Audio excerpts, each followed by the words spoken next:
Sa susunod na linggo, formal lang makakasuhan ng ilang senador at kongresista na sangkot sa maanuwalyang flood control project. Ayon kay Senator Amy Marcos, sapat na ang ebidensyang nakalap sa kanila para tuluyan silang makasuhan. Narito ang report ni Mia Layag. Tatlong senador at tatlong kongresista ang akin. sa January 15. Ito ang mga bagong revelasyon ni Senadora Amy Marcos kaugnay ng issue at anomalya sa flood control projects na naging maingay noong nakaraang taon. Matapos ang bahagyang pahaging o parinig patungkol dito, tuluyan ng pinangalanan ni Marcos ang mga mambabatas na aniyay nakatakdang masampahan ng kaso kasunod ng pagkakadawit sa anomalya.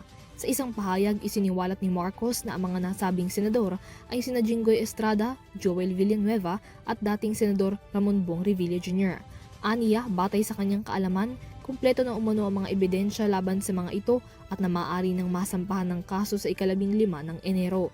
Matatandaan na sa investigasyon ng Senate Blue Ribbon Committee, ang mga nasabing senador ay napangalan ng sangkot at dawit umano sa issue ng flood control scandal at tumanggap umano ng komisyon o kickback mula sa mga proyekto. Si Villanueva at Revilla ay kapwa nahaharap na sa kaso sa Department of Justice kaugnay ng issue at matatandaang naghain ng counter affidavit nitong Lunes. Sabi pa ni Marcos, wala pa raw direktang ebidensyang magdidiin sa iba pang mga senador na sina Cheese Escudero, Mark Villar, dating senador Nancy Binay at Grace Poe. Bukod sa mga senador, sabi ni Marcos, tatlong kongresista rin ang nakatakda ng makasuhan para sa similar na issue.